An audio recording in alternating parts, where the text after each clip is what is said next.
Hey there, ELD1. So, we are going to start reading a story together called Charlie and the Chocolate Factory. And I'm very excited.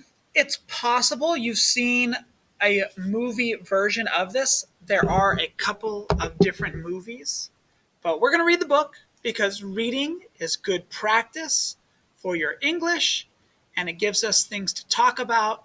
Plus, it's fun and I enjoy it. So, let's talk briefly about the author. Roald Dahl is the author. He was born September 13th, 1916, and he is dead now. He died November 23rd, 1990. He was 74 years old when he died. He grew up in the United Kingdom in England, so he is an English author. So some of the words are going to be a little bit different to our American English, but for the most part, it works. He has written many, many books that you might be familiar with. James and the Giant Peach, Fantastic Mr. Fox, the BFG, Big Friendly Giant, Matilda, and Chitty Chitty Bang Bang, some of the stories he has written. He also wrote The Witches, which is going to come out on Netflix very soon, I think, within a week or two. So you might see that on Netflix, the movie The Witches. Anyway, we're going to go ahead and get started with Charlie and the Chocolate Factory. Now, in class, we do have two different copies of this book. So normally we would follow depending on which copy you got, because I don't have enough of every copy. However, you don't have a copy. I have tried to find one online. So I have this copy here, which I will share with you, and I will try and keep it open if I can remember to do so, so we can follow along. But at the end of the chapter, I will summarize and talk about some of the vocabulary. So let's go ahead and get started. Chapter 1. These two very old people are the father and mother of Mr. Bucket. Their names are Grandpa Joe and Grandma Josephine. And you can see there's a picture of them. And these two very old people are the father and mother of Mrs. Bucket. Their names are Grandpa George and Grandma Georgina.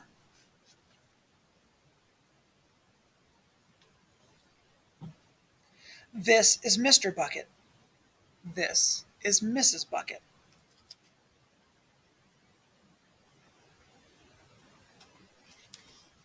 Mr. and Mrs. Bucket have a small boy whose name is Charlie Bucket.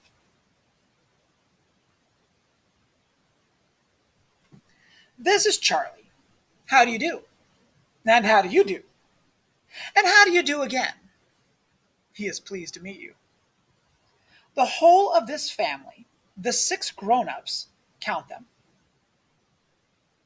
and little Charlie Bucket lived together in a small wooden house on the edge of a great town.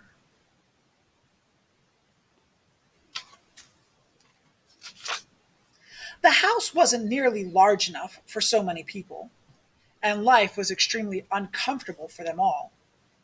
There were only 2 rooms in the place together, and there was only one bed. The bed was given to the 4 old grandparents because they were so old and tired.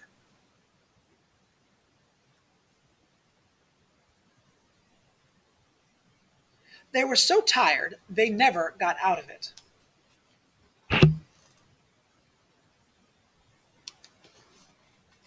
Grandpa Joe and Grandma Josephine on this side, Grandpa George and Grandma Georgina on this side.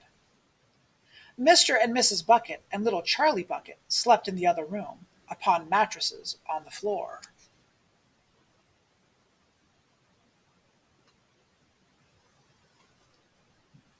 In the summertime, this wasn't too bad, but in the winter, freezing cold drafts blew across the floor all night long, and it was awful. There wasn't any question of them being able to buy a better house, or even one bed to sleep in. They were far too poor for that. Mr. Bucket was the only person in the family with a job. He worked in a toothpaste factory where he sat all day long at a bench and screwed little caps onto the tops of the tubes of toothpaste after the tubes had been filled. But a toothpaste cap screwer is never paid very much, and poor Mr. Bucket, however hard he worked, and however fast he screwed on the caps, was never able to make enough to buy one half of the things that so large a family needed. There wasn't even enough money to buy proper food for them all. The only meals they could afford were bread and margarine for breakfast, boiled potatoes and cabbage for lunch, and cabbage soup for supper. Sundays were a bit better. They all looked forward to Sundays because then, although they had exactly the same, everyone was allowed a second helping.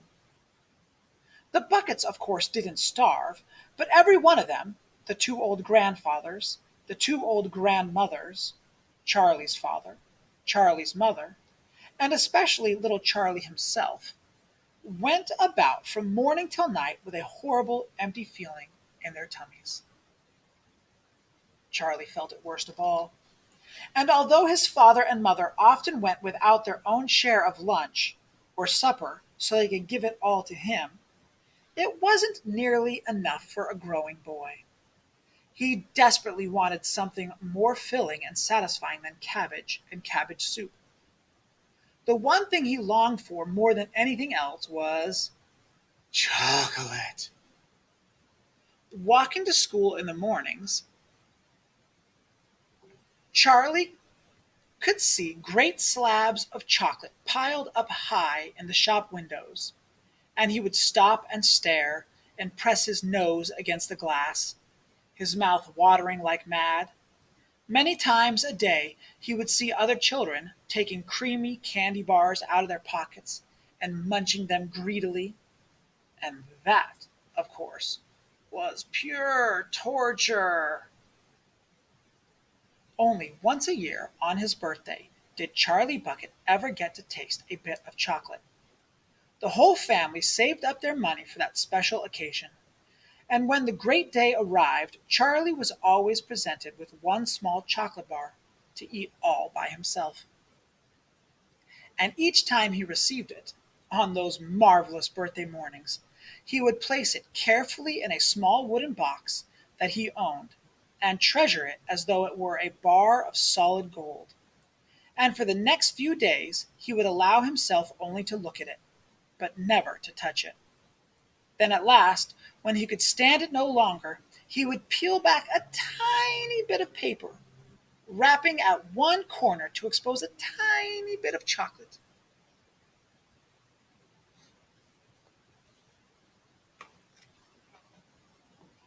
There's the chocolate bar with a tiny bit of chocolate exposed. And then he would take a tiny nibble, just enough to allow the lovely sweet taste to spread out slowly over his tongue. The next day he would take another tiny nibble, and so on, and so on. And in this way, Charlie would make his 10-cent bar of birthday chocolate last him for more than a month. But I haven't told you about the one awful thing that tortured Charlie, the lover of chocolate, more than anything else. This thing, for him, was far, far worse than seeing slabs of chocolate in the shop windows or watching other children munching creamy candy bars right in front of him. It was the most terrible, torturing thing you could imagine. And it was this.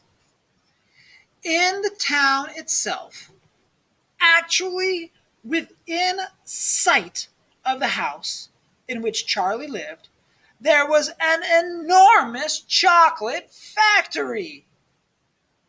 Just imagine that.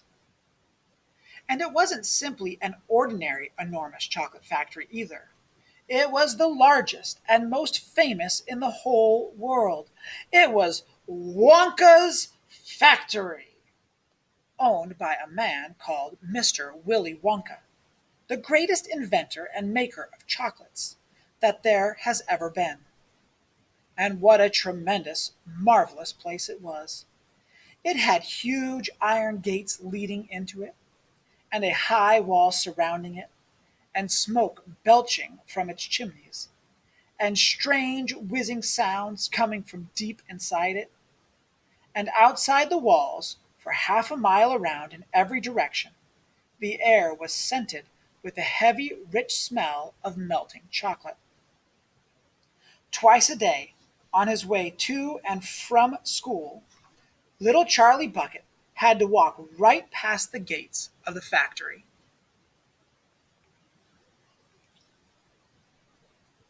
And every time he went by, he would begin to walk very, very slowly. And he would hold his nose high in the air and take long, deep sniffs of the gorgeous, gorgeous, chocolatey smell all around him. Oh, how he loved that smell. And oh, how he wished he could go inside the factory and see what it was like. Okay, that is the end of chapter 1. So we're going to stop there. And instead, I'm going to come back here and try and explain a little bit of the chapter to you. So hopefully this will help. Now, I know you don't have the book. I'm sorry. I am desperately trying to find a copy for you to be able to read while you are at home. But there are pictures in this story. Many books have pictures, and you have to look at the pictures and read the words because they go together. That's what a good reader does. You have to read the pictures. Because when you look at this first chapter and this first picture right here, it's kind of silly. It says, these two very old people. It's talking about the people in the picture. So if you just read the words, for example, if you just read the words here, these two very old people, it's confusing because I don't have a copy with the pictures for you right now. And for that, I am sorry. Working on it. Okay. All right. So we do have to look at the pictures and try and understand them in context with the words. Okay. How do you do? Do you is not a proper English word, but it's how we speak. It's contraction. And so you say it fast. How do you do? Instead of how do you do, it's how do you do? And how do you do? And how do you do too? It's just a little bit of silliness. But that's how we would read that word. Do ya? The word uncomfortable has a prefix, un.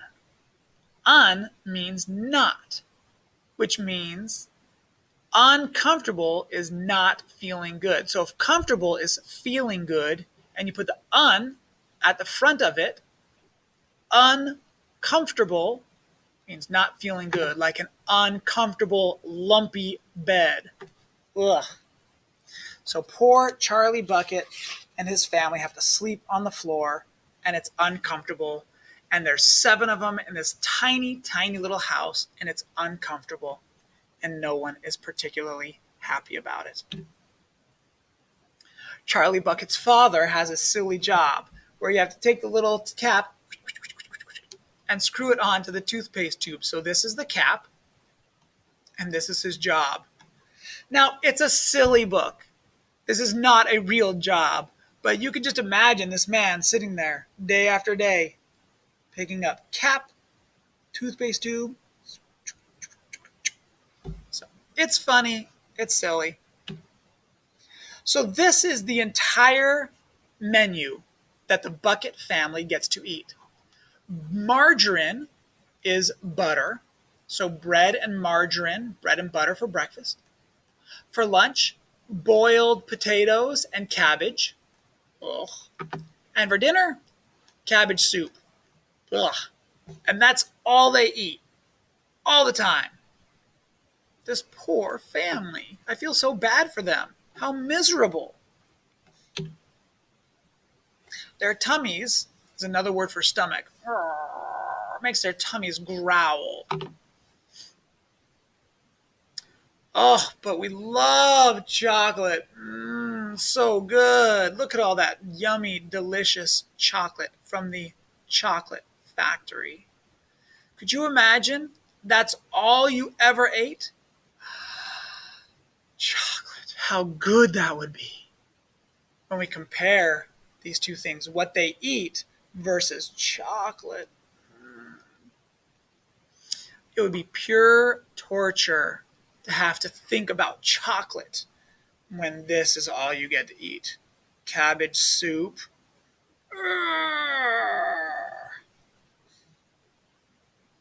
Okay, he makes a comparison saying that one bar of chocolate would be as special as a full bar of gold. Bar of gold is a treasure, a lot of money, great value, so special. One little bar of chocolate would be so special, so valuable to poor little Charlie Bucket. All right, chocolate factory where they make chocolate candies. So we've got the story of Charlie going to the chocolate factory where they make the chocolates. Long, deep sniffs. When we smell with our nose, it's called a sniff. Chocolate. So delicious. Okay, that is going to be it for now. So I am going to try and find a copy with pictures, but we do have to get started. So bear with me for now, ladies and gents. All right, thank you so much.